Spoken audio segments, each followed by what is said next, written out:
রাষ্ট্র মেরামত না হওয়া পর্যন্ত ছাত্র জনতা সজাগ থাকবে, বললেন সমন্বয়ক আসিফ মাহমুদ। রাষ্ট্র মেরামত না হওয়া পর্যন্ত ছাত্র জনতা সজাগ থাকবে বলে জানিয়েছেন বৈষম্য বিরোধী ছাত্র আন্দোলনের অন্যতম সমন্বয়ক আসিফ মাহমুদ। বুধবার 7 আগস্ট বিকেলে নিজের ফেসবুকে এক পোস্টে তিনি এ কথা জানান।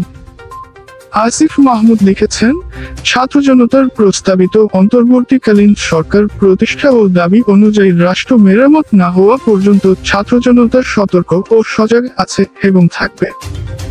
তিনি লেখেন, ছাত্র জনতার এই গণ অভ্যুত্থান সংঘটিত হয়েছে বাংলাদেশ রাষ্ট্রকে মেরামত করে ফ্যাসিবাদী ব্যবস্থার বিলোপ সাধন করার জন্য। গণ অভ্যুত্থানে গঠিত অন্তর্বর্তীকালীন সরকারের দায়িত্ব হবে ছাত্র নাগরিকের আশা আকাঙ্ক্ষার বাস্তবায়ন করা, কোন নির্দিষ্ট দল কিংবা গোষ্ঠীর ক্ষমতার আকাঙ্ক্ষা চরিতার্থ করার জন্য নয়।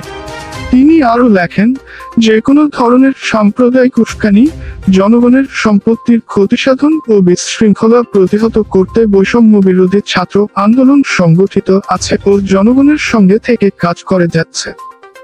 শান্তি প্রতিষ্ঠায় যুদ্ধ করেছি আমরা, এখন আবার দায়িত্ব নিয়ে সেই যুদ্ধের ক্ষয়ক্ষতিও নিরাময় করছি।